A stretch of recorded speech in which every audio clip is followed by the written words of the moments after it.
안녕 이티. 안녕 순대. 순대를 처음 먹은 것은 6살 때쯤이었다. 어머니를 따라서 재래시장의 어느 채소가게에 갔을 때였다. 주인 아주머니가 이웃 가게에서 사온 순대를 놓고 먹고 있었다. 이쑤시개에 찍힌 검은 순대가 연거푸 동굴같이 컴컴한 그 아주머니의 입안으로 쑥 들어가서 사라지는 장면을 나는 마치 유성이 지평선에 솟은 산등성이 뒤로 넘어가는 것을 바라보듯이 빤히 쳐다봤다. 저게 대체 뭘까? 순대의 색깔이나 모양이 낯설어서 신기했다. 그런 나를 보고 순대를 먹고 싶어하는 줄 안 주인 아주머니가 이쑤시개로 순대를 하나 찍어 내게 건넸다. 겁이 많았던 나는 이쑤시개를 마지못해 받아들고는 경계하면서 그 아주머니에게 물었다. 이게 뭔데요? 그러자 아주머니가 뜻밖이라는 표정으로 깔깔 웃었다. 순대다. 니는 순대도 안 먹어봤나? 나는 어머니를 돌아보았다. 어머니도 따라 웃으면서 고개를 끄덕이며 먹어도 된다는 뜻으로 내게 손짓을 했다. 나는 순대를 받아들고도 한참 동안 이모저모 살펴보았다. 떡국에 들어가는 떡묵 같은 모양인데 당면이 돌기처럼 오돌도돌하게 돌출되어 있었다. 나는 혀끝을 조심스럽게 갖다 대보았다. 마치 영화 E.T.에서 소년이 처음으로 이트의 손가락에 자기 손가락을 가져다 댈 때처럼 긴장되고도 설렜다. 별 맛이 느껴지지 않았다.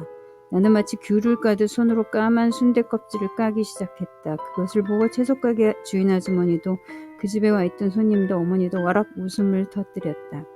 별 맛이 느껴지지 않았다. 맛이 나쁘다는 것이 아니라 맛이 없었다. 입안에 넣고 우물우물 씹어보았다. 탄력이 있었다. 마치 고무지우개를 씹는 느낌이었다. 오정의 재미가 느껴졌다. 왠지 검은 봉봉에서 튀고 있는 듯한 느낌도 들었다. 먹을 때에는 별맛을 못 느끼다가 끝에 고소함이 들어왔다. 그래서 또 하나를 집게 되었다. 그것을 순대가 없어질 때까지 반복했다.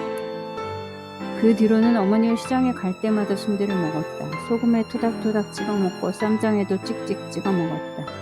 처음에는 내장이 징그러워서 먹지 못했는데 조금 지나니 없어서 못 먹고 안 줘서 못 먹는 지경이 되었다. 내장 맛에 눈을 뜬 뒤로는 꼬불꼬불 말린 장식이 들어간 어머니의 흰 블라우스나 케이크의 장미꽃 모양 화이트 초콜릿을 보면 마음속으로 곱창 블라우스, 곱창 케이크로 인식하곤 했다. 초등학교 2학년 때였을까 같은 반 친구 집에 놀러가서 저녁이 다 되도록 놀았다. 단칸방에서 어머니와 단둘이 사는 친구였다. 그때는 어려서 왜 그 친구가 어머니하고만 사는가에 대해서 의문을 가지지 않았지만 친구가 언젠가 스스로 아버지가 배를 타신다는 말을 했던 것 같다. 그러나 이후 졸업할 때까지 아버지를 본 적은 없었다. 지금 돌아보면 실은 부모가 헤어졌던 것 같다. 그 친구 집에 가면 밤이 늦도록 놀다가 친구의 어머니가 일을 마치고 돌아왔을 때야 집으로 돌아가곤 했다. 그날은 어머니가 귀가한 뒤에도 한참을 더 놀다가 밤이 깊어서야 친구 집을 떠났다. 나는 우리 집으로 가다가 문득 가방을 친구 집에 놓고 온 것이 생각이 나서 다시 돌아갔다. 그때 그 친구는 어머니와 순대를 꺼내놓고 웃으면서 만나게 먹고 있었다. 예기치 않게 돌아온 나를 본 친구 어머니는 마치 도둑질하다 들킨 것처럼 화들짝 놀랐다. 내 시선과 마주친 그 당혹스러운 눈빛이 아직도 기억난다. 어머니는 처음에는 당황해서 어쩔 줄 모르다가 이내 순대를 같이 먹으라고 하고는 혼자서 밖으로 나갔다. 아들에게만 주려고 순대를 사왔는데 내가 집에 안 가고 계속 머물러서 못 주고 있었던 것이다. 나는 순대 한 점을 집어 먹어보았다. 식어 있었다. 따뜻한 순대가 식은 순대가 되기까지 오랜 시간 동안 내가 눈치 없이 그 집에 남아 있었던 것이었다. 그 시간만큼 어머니는 기다리면서 속이 상했을 것이다. 그 순대는 자기 자식을 죽도록 방치하고 시신을 유기한 피고인이 자식에게 마지막으로 먹였던 순대와는 반대쪽 극단에 위치한 순대다. 나는 더 이상 순대를 먹지 않고 친구 집을 나섰다. 모자가 오붓하게 순대에 먹는 시간을 내가 회방 놓은 것 같아서 미안하고 부끄러웠다. 요즘도 내가 눈치 없이 낀 자리라는 생각이 들 때면 눈치 없이 먹은 그날의 순대가 떠오른다. 그 순대가 말을 건다. 집에 안 가? 미스터 눈치. 맛깔스러움의 인연.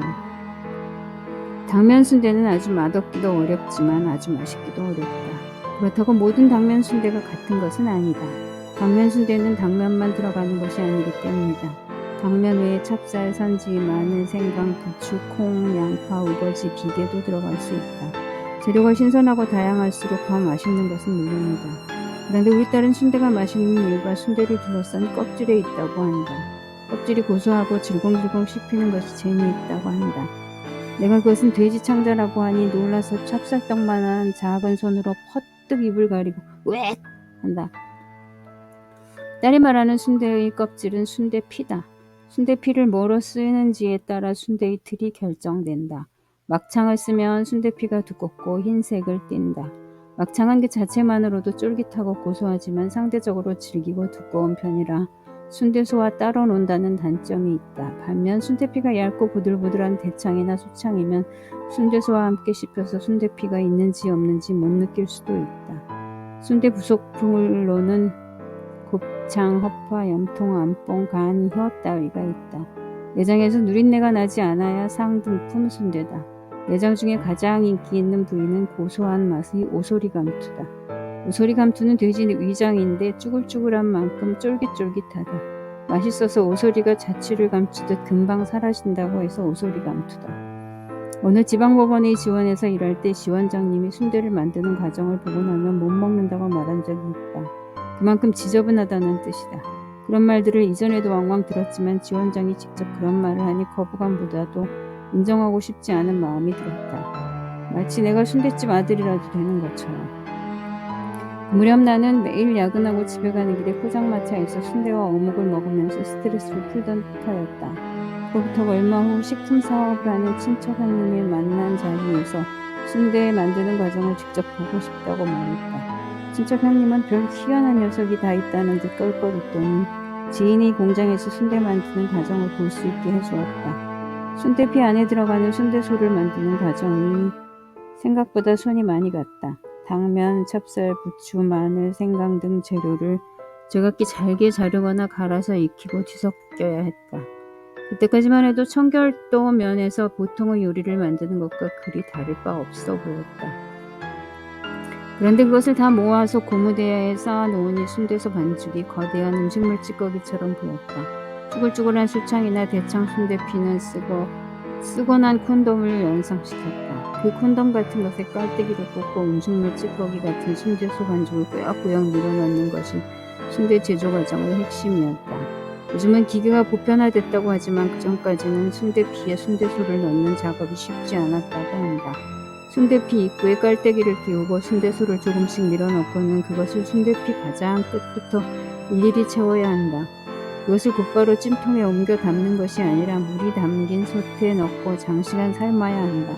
그 과정을 보니 정말 순대에 대한 애정이 뚝 떨어지지 않을 수 없었다.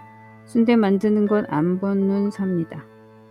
괜히 보았다는 생각도 들고 지금이라도 안 것이 다행이라는 생각도 들고 서양에도 소시지 만드는 과정은 안 보는 것이 낫겠다는 말이 있다. 순대도 소시지와 다를 바 없다.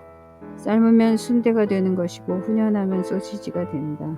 순대 만드는 모습은 과연 우리 정치를 보고 있을 때 드는 거부감과 자웅을 다투었다. 그날로 밤마다 가던 포장마차에서 순대 대신 어묵만 2배로 먹게 되었다. 그러다 한두 달 지나자 그때의 거부감이 점차 희석되면서 모종의 합리화 과정이 진행되더니 결국 순대를 다시 주문하게 되었다. 사람들이 정치에 대해서 더 이상 복구할 수 없을 정도로 깊은 환멸을 느끼다가도 시간이 지나면 희석되고 심지어 희망을 꿈꾸게 되는 것처럼 누구에게나 순대가 있다. 순대에 관한 글을 쓰고 있으니 문장들이 순대처럼 느껴진다. 문장 곳곳에 나의 생각과 감정과 경험과 세계관이 뒤섞여 있다.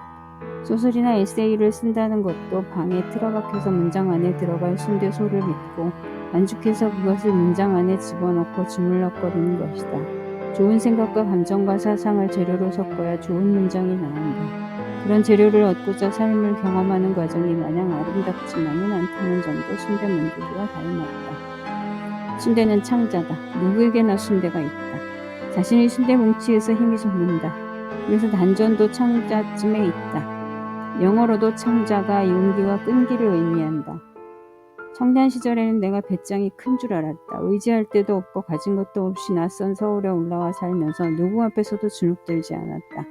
하룻강아지처럼 아무것도 몰라서 겁이 없었던 것을 내 창자가 큰 줄로 알았다.